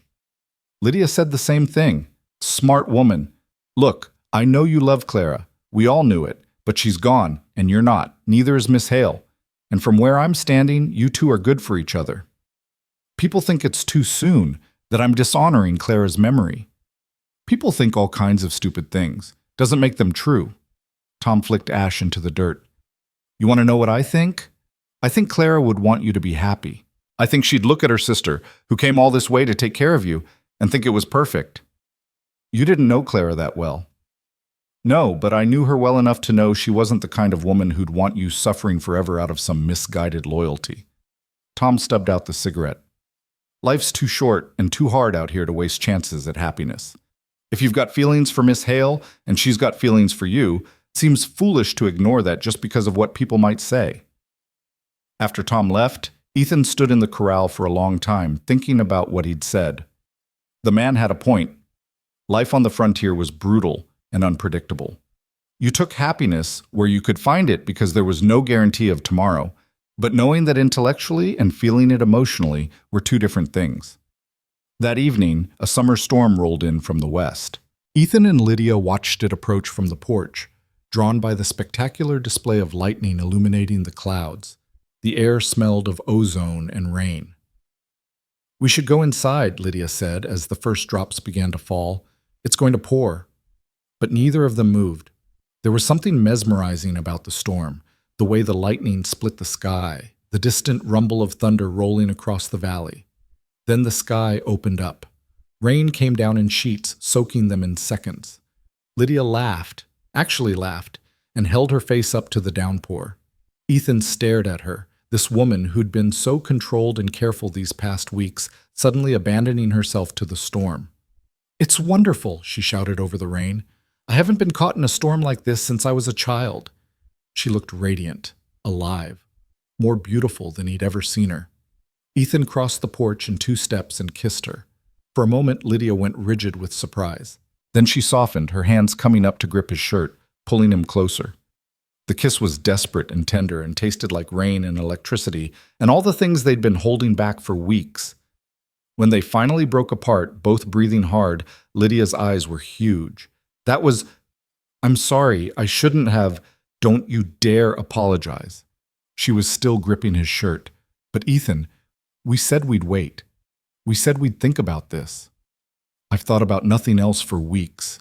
He cupped her face in his hands. "I'm sure, Lydia. I'm sure about you. About us. About wanting you to stay not just through the summer, but forever. Forever is a long time. Not long enough." Lydia closed her eyes, leaning into his touch. "I'm terrified." "Me too. What if we're making a terrible mistake? What if the town never accepts us? What if we're just using each other to avoid dealing with our grief? Then we'll deal with it together." Ethan tilted her face up so she had to look at him. "I can't promise it'll be easy. I can't promise people won't talk or judge. But I can promise you this. I see you, Lydia Hale. Not Clara's sister, not a replacement. You. And I want you to stay. A tear slipped down her cheek, mixing with the rain. Ask me properly. What? If you want me to stay forever, ask me properly. Ethan's heart was pounding so hard he could barely breathe. He dropped to one knee right there on the wet porch, rain streaming down his face, still holding her hand. Lydia Hale, will you marry me? Will you stay here and build a life with me and argue with me about everything and make this cabin a home again? Lydia was crying openly now, her face a mix of joy and fear and something that looked like hope. I don't have an answer yet. I need to think. I need to... She pulled him to his feet and kissed him again, harder this time, pouring everything she couldn't say into the gesture. When they finally came up for air, both soaked to the skin and shivering, Lydia pressed her forehead to his. Give me until tomorrow, she whispered. Let me think clearly, without rain and lightning and you looking at me like that. If I'm going to say yes to this, I need to be sure it's for the right reasons. It wasn't the answer Ethan wanted, but he understood. Tomorrow, then. They went inside and changed into dry clothes in awkward silence. Lydia climbed to the loft without another word, leaving Ethan alone by the dying fire. He didn't sleep that night, just lay there listening to the rain and wondering if he'd just made the best or worst decision of his life. Morning came too slowly and too fast at the same time. Ethan was up before dawn, unable to lie still any longer. He moved through his chores mechanically, feeding the animals, hauling water, his mind replaying the kiss on the porch over and over. The way Lydia had felt in his arms, the desperation and rightness of it, the fear in her eyes when she'd asked for time to think.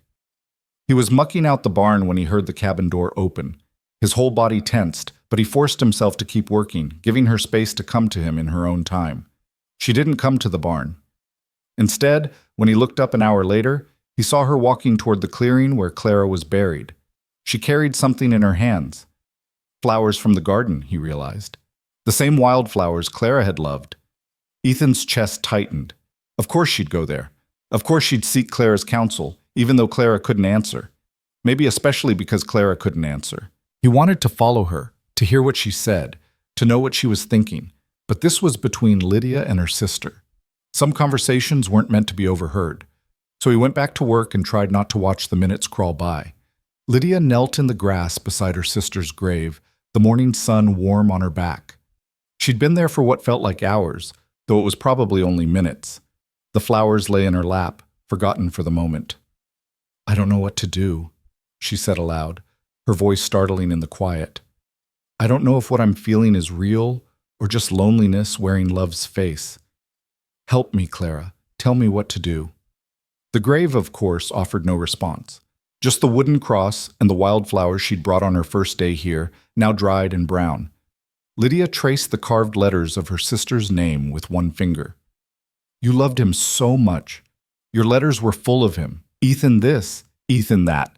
How he built you shelves without being asked. How he'd read to you even though he'd rather be sleeping. How he looked at you like you were the only thing in the world worth seeing. She paused, wiping at her eyes with the back of her hand. And now he's looking at me that way. And I don't know if it's because he sees me or if it's because I remind him of you. I don't know if I'm Lydia to him or just a shadow of what he lost. The wind picked up, rustling through the aspen leaves. Lydia closed her eyes and listened to it, trying to find some kind of answer in the sound. I think I love him, she whispered. I didn't mean to. I came here to help, to honor you, to make sure he survived. But somewhere along the way, between the garden and the barn repairs and the 1,000 small moments of just being together, I fell in love with him, with his quietness and his strength and the way he sees right through my defenses. She opened her eyes and stared at the grave. But is that enough? Is love enough when the whole town will whisper that I trapped him, that I came here to take your place? That I'm dishonoring your memory by marrying your husband before you're even a year in the ground? Lydia had spent the entire night wrestling with these questions.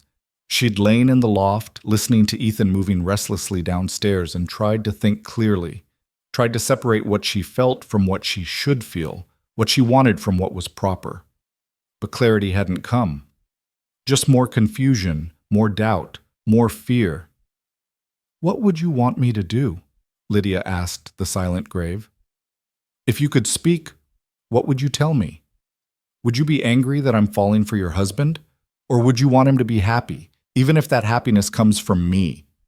She thought about Clara, really thought about her, not as the perfect sister she'd idealized since the funeral, but as the real complicated person she'd been. Clara, who'd driven their mother mad with her impulsiveness. Clara, who'd married a man she barely knew and moved to the wilderness on nothing but faith and love. Clara, who'd always pushed Lydia to take chances, to stop being so careful, to live instead of just thinking about living. "You'd tell me to stop overthinking it, wouldn't you?" Lydia said, and despite everything, she smiled. "You'd say I was being too practical, too cautious. You'd tell me that love doesn't wait for the proper amount of time to pass or for society's approval. You'd tell me to grab happiness with both hands while I had the chance." The certainty of it settled over her like a blanket. Clara would want this. Clara, who'd loved Ethan and who'd loved Lydia, would want them to find comfort and happiness together. She wouldn't begrudge them love just because it came sooner than expected or in a way that might scandalize the neighbors. But knowing what Clara would want and knowing what she herself should do were still two different things. Lydia placed the fresh flowers on the grave, arranging them carefully around the base of the cross. "I'm scared," she admitted. "I'm scared of making a mistake. Scared of being judged. Scared that I'm not enough, that I'll always be compared to you and found wanting. But I'm more scared of walking away from something real just because it's complicated." She stood, brushing dirt from her skirt, and took a long look at the valley spread out below. This was what Clara had seen from this spot. This was why she'd wanted to rest here. The view was breathtaking, mountains rising in every direction, the creek winding through the valley floor, the cabin and barn looking small and sturdy against the immensity of the landscape. "I'm going to say yes," Lydia said to the grave, to the valley, to the sister who couldn't hear her. "I'm going to marry him. Not to replace you, no one could replace you.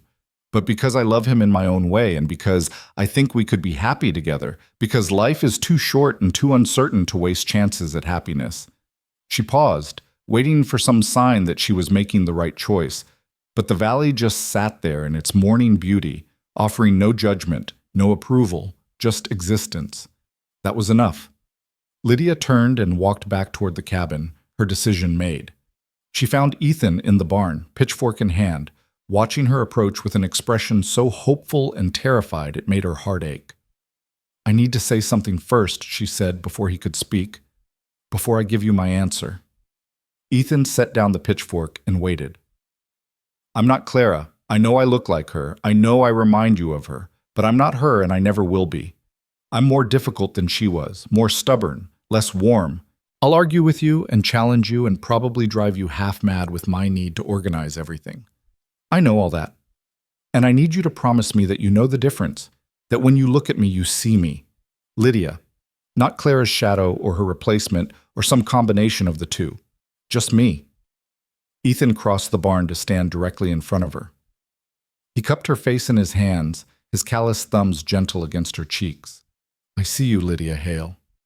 I've seen you from the day you arrived, even when I was too grief-blind to admit it. I see your strength and your stubbornness and your terrible habit of reorganizing my tools when you think I'm not looking. I see the way you attack work like it's a personal enemy.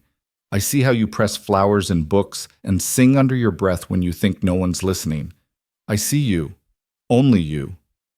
Lydia's eyes filled with tears. "You hear me singing? Every morning in the garden. You're terrible at it, by the way." She laughed, a watery sound that came out half sob. "I know, Clara used to tell me I sounded like a dying cat. She was right, but I love it anyway." Ethan smiled, and it transformed his whole face. "So what's your answer?" "Yes." The word came out quiet but sure. "Yes, I'll marry you. Yes, I'll stay. Yes to all of it." Ethan pulled her into his arms and kissed her, slower and sweeter than last night's desperate kiss in the rain. This kiss was a promise, a beginning, a choice they were both making with clear eyes and open hearts. When they finally pulled apart, Lydia was breathless and grinning. "So what now?" "Now we figure out how to tell the town without causing a riot." "Maybe we should elope. Ride to Denver, get married quietly, come back and present it as a fait accompli." Ethan considered it. Tempting. But I think we need to face this head on. Show everyone we're not ashamed or sneaking around. This is real and right, and we're not going to hide it. Even though they'll judge us? Let them judge. We know the truth. He tucked a strand of hair behind her ear. Besides, Tom says the town's been placing bets on when we'd finally admit we had feelings for each other. Apparently half of them saw this coming from the start. Tom Garrett has a big mouth. He does. But he's also usually right. They spent the rest of the morning planning. They'd go to town together, speak to the minister about performing the ceremony, and make it clear to anyone who asked that this wasn't some scandalous affair, but a genuine choice made by two people who'd found each other through grief. When should we do it? Lydia asked as they worked together in the garden that afternoon, the normalcy of the task grounding after the emotional upheaval of the morning. Sooner rather than later. I don't want to give people time to talk us out of it or for us to second-guess ourselves. Ethan pulled a weed and tossed it aside. After the harvest? That gives us a few weeks to prepare, to make sure you're absolutely certain. I'm certain now. I know. But let's do this right. Give yourself time to settle into the decision, and it'll give the town time to get used to the idea before the ceremony. Lydia nodded, seeing the wisdom in it, even though part of her wanted to rush to the minister today and be done with it. After the harvest, then. That's, late August? Early September, most likely. All right, September. She sat back on her heels, looking at the thriving garden around them. Clara would love seeing how well everything's grown. She would. Ethan reached over and took Lydia's hand, dirt and all. Thank you for keeping her garden alive. It's my garden now, too. Ours. Lydia squeezed his hand. Everything here is ours now. That's what marriage means, isn't it? Sharing everything? Everything, Ethan agreed. The good and the difficult and all the ordinary moments in between. They told Mrs. Henderson first, figuring the news would spread faster if she was the source. They rode to her homestead the next day and found her hanging laundry, her weathered face lighting up when she saw them approach together. Well now, she said, setting down her laundry basket, this looks official. Mrs. Henderson, Ethan began, suddenly awkward. We wanted you to hear it from us first. Lydia and I are getting married, after the harvest. Mrs. Henderson looked between them, her expression unreadable. Lydia held her breath, prepared for judgment or disapproval or shocked scandal. Instead, the older woman broke into a wide smile. About damn time. I was beginning to think you two were the most stubborn people in the territory. She pulled Lydia into a fierce hug. I'm happy for you, dear, truly happy. And don't you worry about the gossips. Anyone with eyes could see this was coming, and anyone with a heart knows Clara would approve. You think so? Lydia asked, surprising herself with how much she needed the reassurance. I know so. I knew your sister, maybe not well, but enough to know she'd want the people she loved to be happy, and she loved both of you. Mrs. Henderson held Lydia at arm's length, studying her face. You're good for him. You've brought him back to life. That's not nothing. The acceptance so freely given nearly undid Lydia. She blinked back tears and managed a smile. Thank you. Now, when's this wedding happening? And do you need help with anything? A dress? Food? I make a mean wedding cake. They left Mrs. Henderson's place an hour later, loaded down with promises of help and well wishes. As predicted, the news spread through the valley like wildfire. By the end of the week, everyone within 20 miles knew that Ethan Mercer was marrying his late wife's sister. The reactions were mixed. Some neighbors stopped by with congratulations and offers of assistance. Sarah Garrett immediately enlisted Lydia's help in planning the ceremony, treating it like the social event of the season. Several of the valley women offered fabric for a wedding dress, recipes for the celebration feast, and advice both solicited and not. But there were disapproving voices too. Old Mrs. Pemberton from the boarding house made pointed comments about propriety and decent mourning periods. The minister, while willing to perform the ceremony, made it clear he had reservations about the timing. A few of the more conservative families made their disapproval known through conspicuous silence, neither condemning nor congratulating. Lydia felt each judgment like a small cut, but Ethan was unmoved. Their opinions don't matter, he told her one evening as she fretted over a particularly cutting remark someone had made in town. What matters is us, what we know to be true. Easy for you to say. You're not the woman being called an opportunist. Ugh, they're calling me worse things, saying I'm dishonoring Clara's memory, that I never really loved her if I could move on so fast. Ethan pulled Lydia close. But I did love her. I still love her memory, and I love you. Those things aren't mutually exclusive. How do you make it sound so simple? Because it is simple. The complications are all external, other people's judgments and expectations. But what we feel, what we've chosen, that's simple. We love each other. We want to build a life together. Everything else is just noise. Lydia wished she could see it that way. But the disapproval gnawed at her, made her second-guess herself in quiet moments. Was she being selfish? Rushing into something she wasn't ready for? Using Ethan to avoid returning to a life in Philadelphia that had started to feel empty and meaningless? She took her doubts back to Clara's grave one afternoon, needing the connection to her sister even though she knew no answers would come. They're saying terrible things, she told the wooden cross. They're saying I planned this from the beginning, that I came here to steal your husband, that I'm a vulture picking over your remains. She pressed her hands to her face. Maybe they're right. Maybe I am terrible for doing this. But even as she said it, she knew it wasn't true. She'd come here out of grief and duty. Love had been a surprise, not a scheme, and the happiness she'd found with Ethan felt too real, too hard-won to be dismissed as opportunism. I wish you could tell me it's all right, Lydia whispered.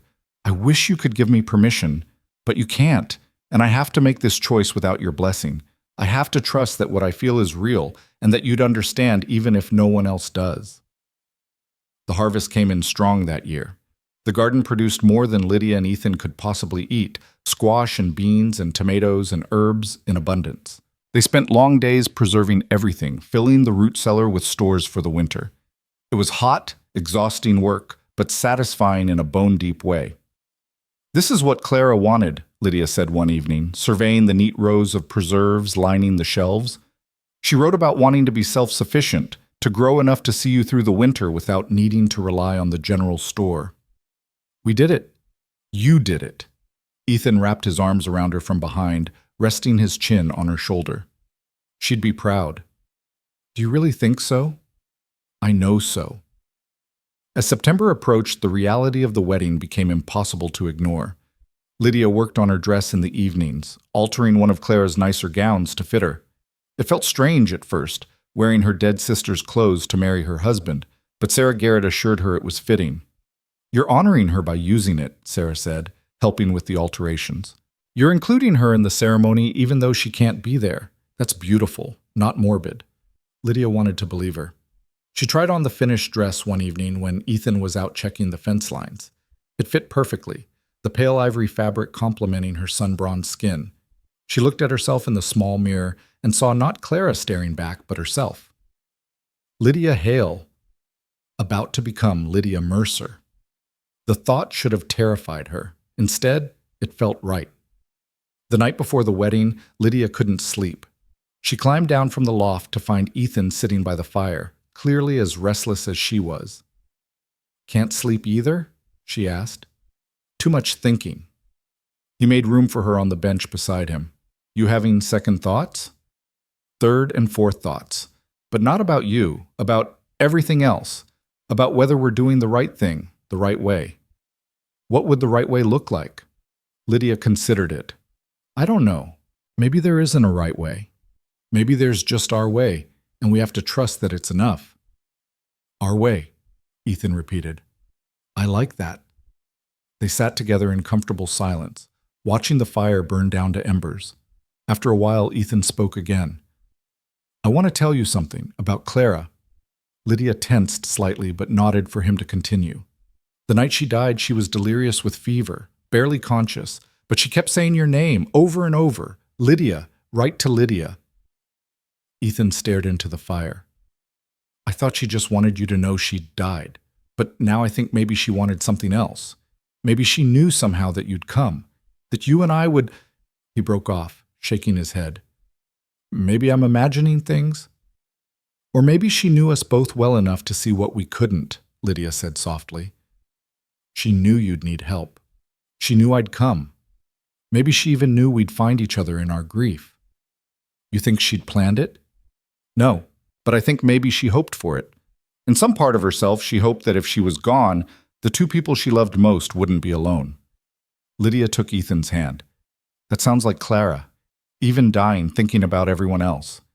They sat there until the fire died completely, holding hands in the darkness, drawing comfort from each other's presence. When Lydia finally climbed back to the loft, she felt more at peace than she had in weeks. Tomorrow she would marry Ethan Mercer. Tomorrow she would bind her life to his in front of the community that had judged them and the few who'd supported them. Tomorrow she would step fully into this new life she'd chosen. But tonight, she was still Lydia Hale, still separate, still her own person. And that was all right. Marriage wouldn't erase who she was. It would just add something new to it. She fell asleep thinking about Clara, about Ethan, about the strange and winding path that had brought her to this moment. And for the first time since her sister's death, Lydia felt something that had been missing for months. She felt hope.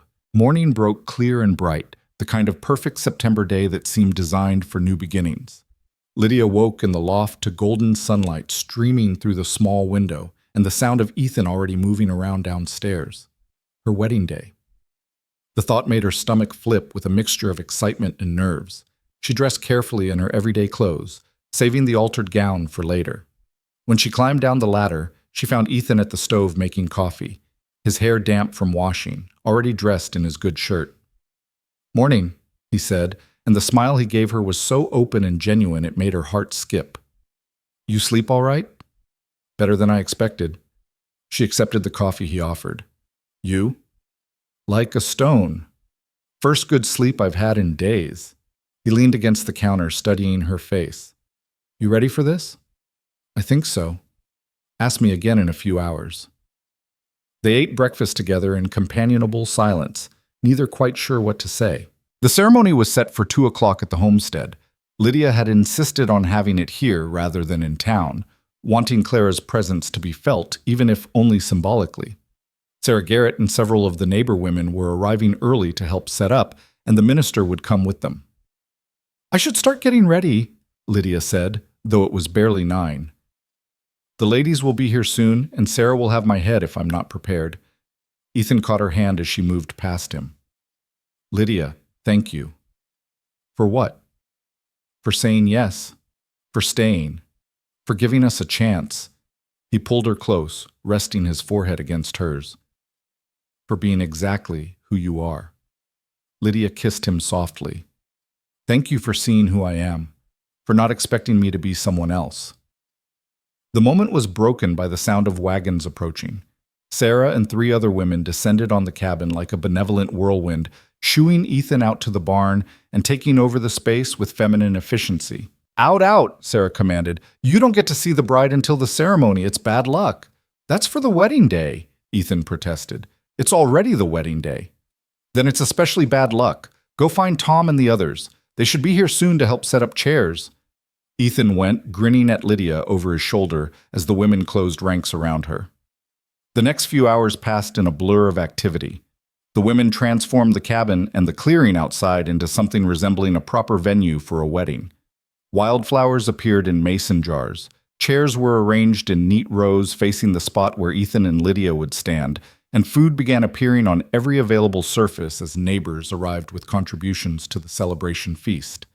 In the cabin, Sarah helped Lydia into the altar dress, while Mrs. Henderson pinned up her hair in an elaborate style that would have made her Philadelphia society friends proud. "You look beautiful, dear," Mrs. Henderson said, stepping back to admire her work. "Absolutely beautiful."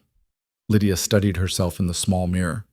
The woman looking back was neither Clara nor the Eastern lady who'd arrived on this homestead 7 months ago. She was someone new, someone who'd been forged by grief and hard work and unexpected love. Her hands were calloused, her skin bronzed by the sun, but her eyes were bright with hope. "I wish she could see this," Lydia said softly, touching the lace at her collar, lace Clara had sewn herself.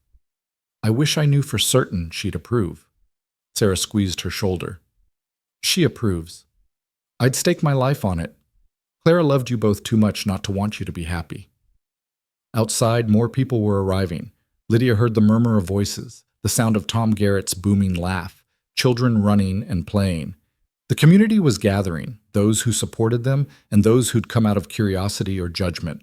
Either way, they were here. "It's almost time," Sarah said, glancing out the window. "The minister's here and Ethan's ready. Are you ready?"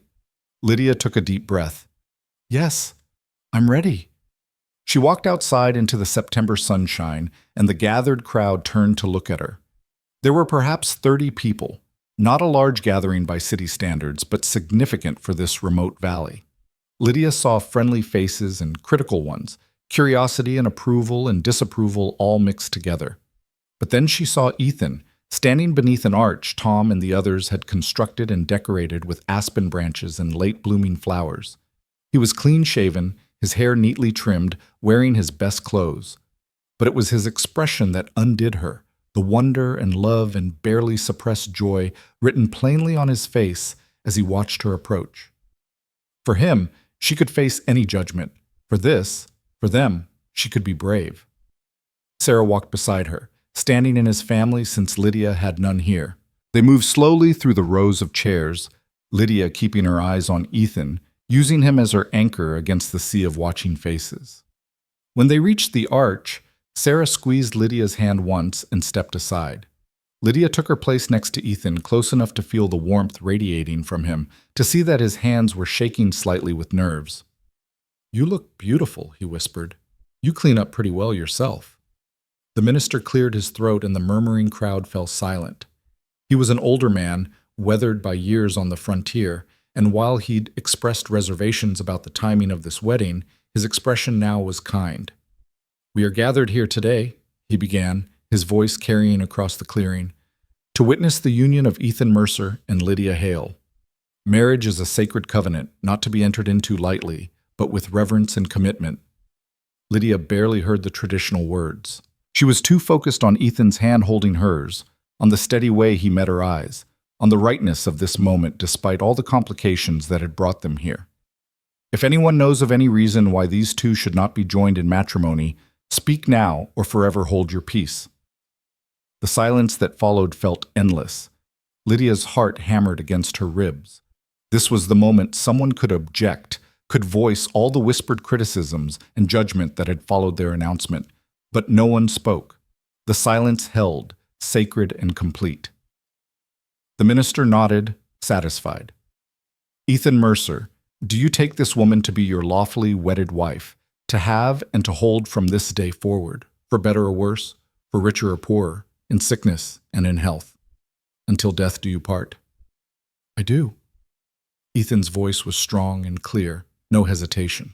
"And do you, Lydia Hale, take this man to be your lawfully wedded husband, to have and to hold from this day forward, for better or worse, for richer or poorer, in sickness and in health, until death do you part?" Lydia looked at Ethan, this man who'd lost everything and found the strength to love again, this man who saw her for exactly who she was, this man who'd become her partner and her home. "I do." Tom stepped forward with the rings, simple gold bands they'd purchased in town. Ethan's hands were steady now as he slid the ring onto Lydia's finger, repeating the words the minister prompted. Then it was her turn, and she slid the matching band onto Ethan's calloused hand, feeling the significance of the gesture settle deep in her bones. "By the power vested in me by the territory of Colorado, I now pronounce you husband and wife." The minister smiled. "You may kiss your bride." Ethan cupped Lydia's face in his hands and kissed her softly, sweetly, a promise and a beginning all at once. The gathered crowd erupted in applause and cheers, the sound washing over them like a wave. When they pulled apart, both grinning, Lydia saw tears on more than a few faces. Sarah was crying openly, even gruff Tom was wiping at his eyes, and Mrs. Henderson was beaming like a proud mother. They walked back down the aisle together as husband and wife, and this time Lydia didn't look at the crowd with fear or defiance. She looked at them with gratitude for those who'd supported them, and even for those who'd doubted, because their doubt had forced her and Ethan to be absolutely certain of their choice. The celebration that followed was warm and genuine. Tables were laden with food, roasted venison and fresh bread, vegetables from various gardens, pies and cakes and preserves. Someone produced a fiddle, another a guitar, and soon music filled the clearing. People danced and ate and drank. the initial awkwardness giving way to genuine celebration. Ethan pulled Lydia into a dance, and they moved together easily, naturally, having found their rhythm over months of working side by side. Happy? He asked. Terrified and happy in equal measure. Good terrified or bad terrified? Good, I think. The kind of terrified that comes with starting something new and not knowing how it will turn out but wanting to find out anyway. She rested her head against his shoulder. Ask me again in a year if I made the right choice. I already know you did. Confident, aren't you? About this? About us? Yes. He spun her gently. I've never been more sure of anything. As the sun began to lower toward the western peaks, painting everything in shades of gold and amber, Mrs. Pemberton approached them. She was the boarding house owner who'd made the most pointed comments about propriety, and Lydia braced herself for whatever cutting remark was coming. But the older woman's expression was softer than Lydia had ever seen it. I owe you both an apology, she said without preamble. I was harsh in my judgment, but watching you today, seeing how you look at each other, I was wrong. This isn't scandal or opportunism. This is two people finding comfort and love in the wake of tragedy, and that's something to celebrate, not condemn. Lydia felt tears prick her eyes. Thank you. That means more than you know. Take care of each other, Mrs. Pemberton said, squeezing Lydia's hand. That's all any of us can do in this hard world. Take care of each other. As evening fell and the celebration began to wind down, people started drifting away with promises to visit and invitations to future gatherings. Sarah hugged Lydia fiercely before she left. You deserve this happiness, she whispered. Don't let anyone make you feel otherwise. Finally, as the last wagon rolled away and the sun disappeared behind the mountains, Ethan and Lydia were alone. They stood together in the clearing, surrounded by the remains of the celebration, and looked at each other in the gathering dusk. Well, Lydia said, here we are. Here we are. Ethan took her hand. Come with me.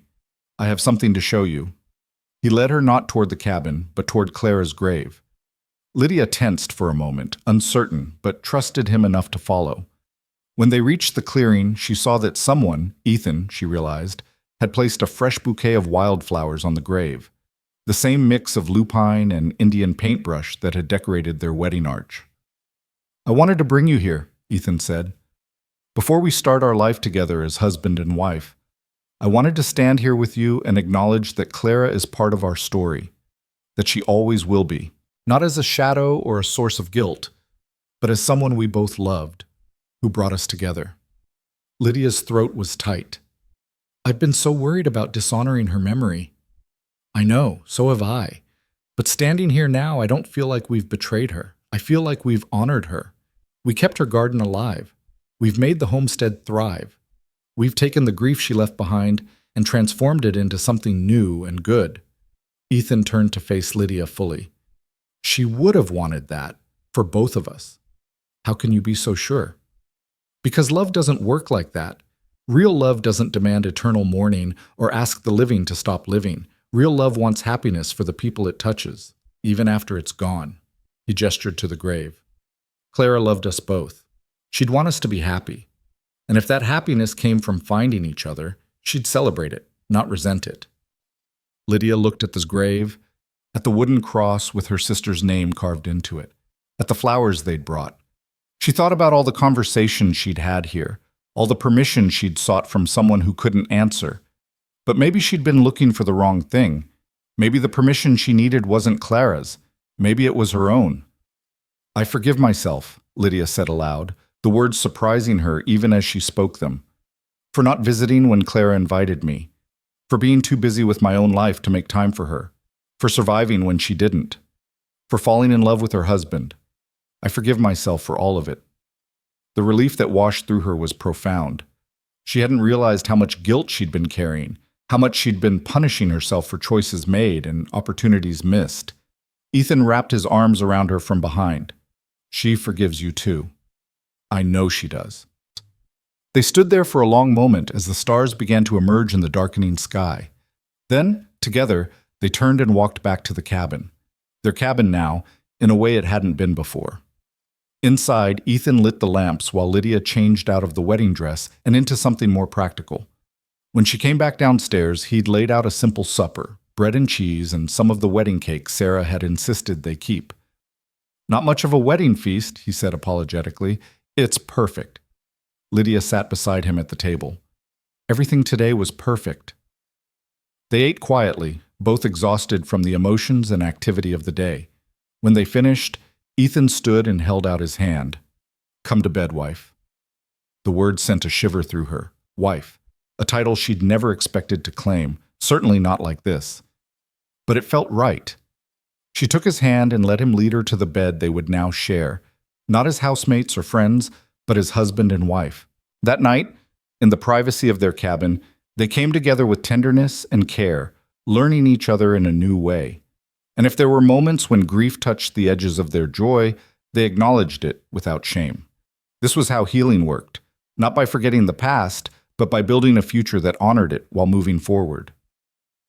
The first months of marriage were an adjustment. Living together as a couple was different from living together as reluctant housemates. They had to learn each other's rhythms, navigate small conflicts, figure out how to share space in a new way.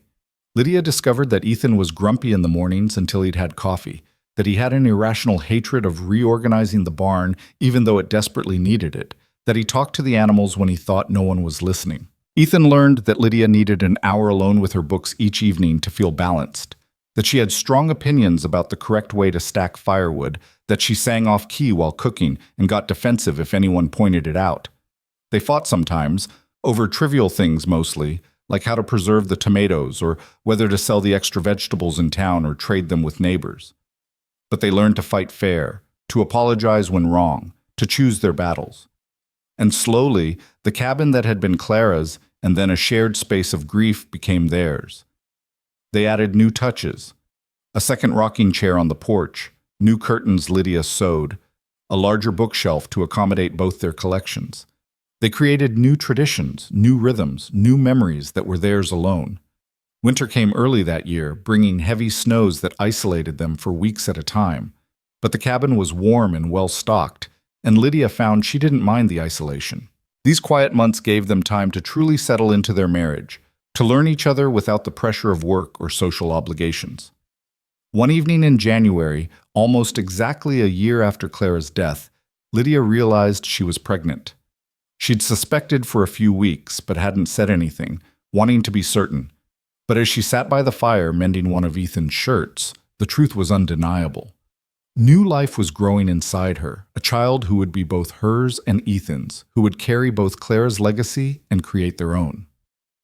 "Ethan," she said, setting down her mending. He looked up from the harness he was repairing. "Yeah?" "I have something to tell you." She took a breath. "I'm pregnant." The harness fell from his hands. "You're sure?" "As sure as I can be. 2 months along, I think." Ethan crossed the cabin in 3 strides and pulled her into his arms, holding her so tightly she could barely breathe. When he finally pulled back, there were tears on his face. "A baby," he said wonderingly. "We're having a baby. Are you happy?" Happy doesn't begin to cover it. He placed a hand gently on her still flat stomach, terrified and happy and grateful and amazed all at once. Lydia covered his hand with her own. "Me too. All of those things." They told the neighbors a few weeks later, and the response was overwhelmingly positive. Even those who'd been skeptical about the marriage seemed to view the pregnancy as a benediction, proof that this union was meant to be. Sarah Garrett immediately began knitting tiny clothes. Mrs. Henderson started collecting advice and remedies for pregnancy ailments. Tom built a cradle in his workshop, refusing any payment and insisting it was his gift to the new family. As Lydia's belly grew through the spring and summer, she found herself thinking often about Clara, about how her sister would have been an aunt, how she would have spoiled this child and told it embarrassing stories about both its parents. The sadness of that loss was real, but it no longer overwhelmed everything else. It was just one thread in the larger tapestry of their lives. She visited the grave regularly, talking to Clara about the pregnancy, about her fears and excitement, about how Ethan was already planning additions to the cabin to make room for the baby. "You'd laugh at how nervous he is," Lydia said one afternoon, sitting on the grass beside the grave with her hand on her swollen belly. He's read every book on childbirth he could find. He's more prepared than I am." The baby kicked, strong and insistent, and Lydia smiled. "Your niece or nephew is going to be stubborn, I can already tell. Takes after both sides of the family." She paused, watching clouds drift over the mountain peaks. "I wish you could meet them. I wish you could see what we've built here, how the garden flourished again this year, how the homestead is thriving. I wish you could see that I'm happy, that Ethan's happy, that we've made something good from the grief you left behind." The baby kicked again, and Lydia took it as agreement. Labor came in late August, on a day so hot even the mountains seemed to shimmer with heat. Sarah and Mrs. Henderson were there, having moved into the cabin weeks earlier to wait for the baby's arrival. Ethan paced the porch, banned from the cabin by the women who insisted he'd just get in the way.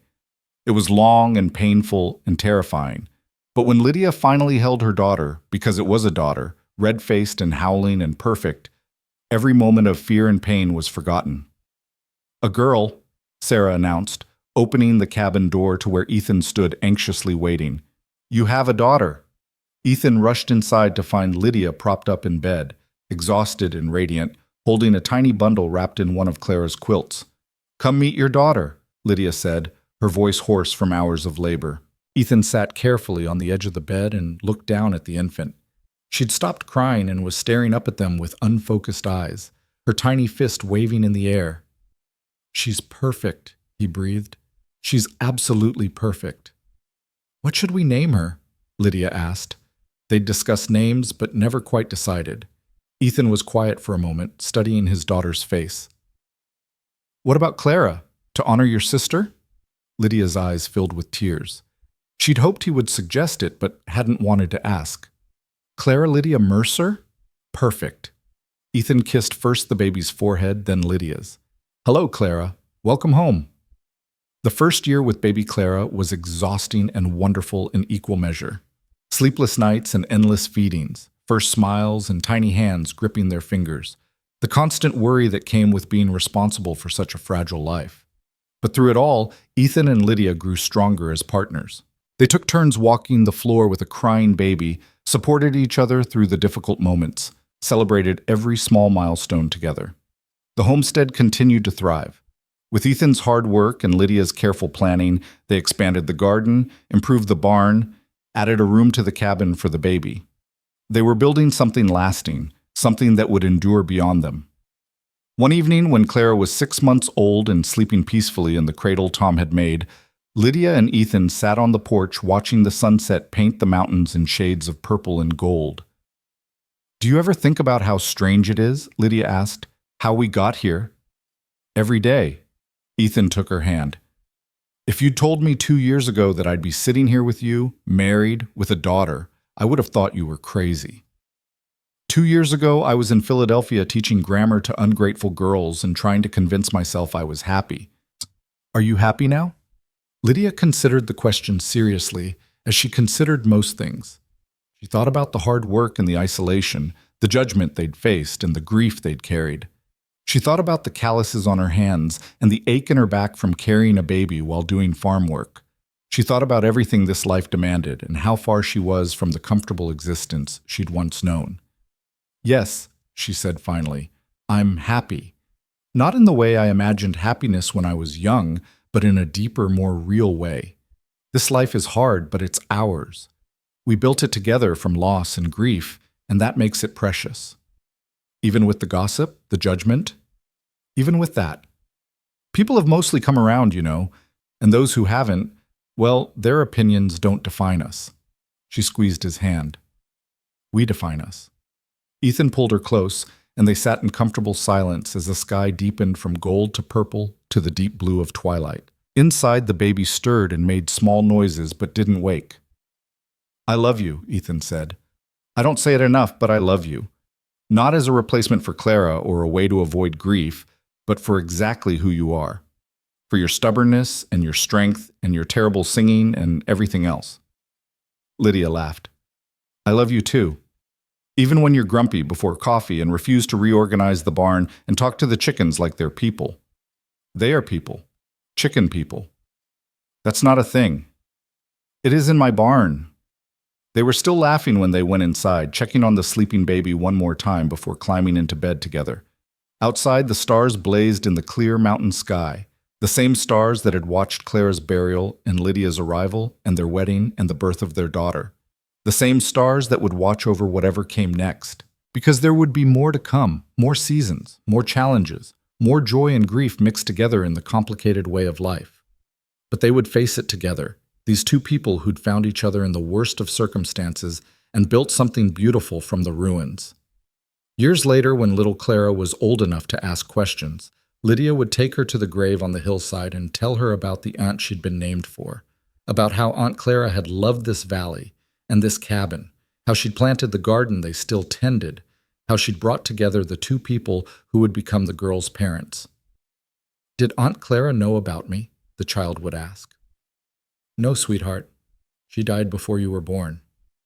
But she would have loved me, right? She would have loved you more than anything."